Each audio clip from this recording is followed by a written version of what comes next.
தருமபுரி மாவட்டம் பாப்பிரெட்டிப்பட்டி பக்கத்துல காதணி விழாவுக்கு சென்றுவிட்டு வீடு திரும்பினப்ப காரும் இருசக்கர வாகனமும் நேருக்கு நேர் மோதின விபத்துல 3 பேர் பலியாகி இருக்கக்கூடிய சம்பவம் அதிர்ச்சி ஏற்படுத்தியிருக்கு. முக்கிய செய்தியா பார்க்கிறோம். பாப்பிரெட்டிப்பட்டி பக்கத்தில் இருக்கக்கூடிய வாச்சாத்தியைச் சேர்ந்த பழனி, பரமசிவம், குமார் இவங்க 3 பேரும் மஞ்சவாடியில உறவினர் இல்லத்துல நடைபெற்ற காதணி விழாவுக்கு போயிட்டு ஒரே பைக்ல வீடு திரும்பி இருக்காங்க. அப்ப சேலம் அரூர் நெடுஞ்சாலையில கோம்பூர் பகுதியில போனப்ப பைக்கு மேல கார் பயங்கரமா மோதி இருக்கு. இதுல பைக்ல போன 3 பேரும் சம்பவ இடத்திலேயே உயிரிழந்திருக்காங்க. விபத்து ஏற்படுத்தின கார் ஓட்டுநர் தப்பி ஓடிய நிலையில அவரையும் போலீசார் தேடிட்டு வராங்க.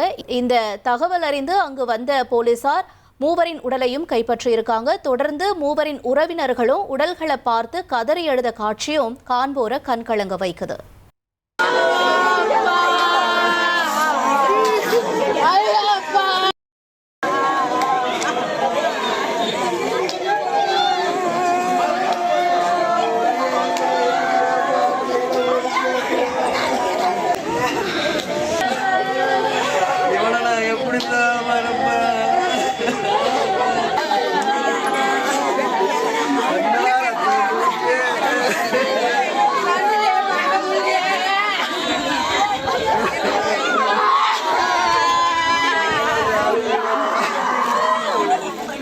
ஒரு கோடியே 27 லட்சம் மனங்களை வென்ற தந்தி டிவி யூடியூப் சேனல். தவிர்க்க முடியாத தம்ப்நெயில்ஸ், கலக்கலான கான்டென்ட்ஸ். நீங்களும் இந்த குடும்பத்தில் இணைய இப்பவே சப்ஸ்கிரைப் பண்ணுங்க.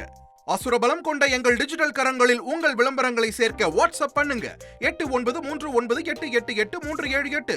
Email advtthanditv@dttv.in.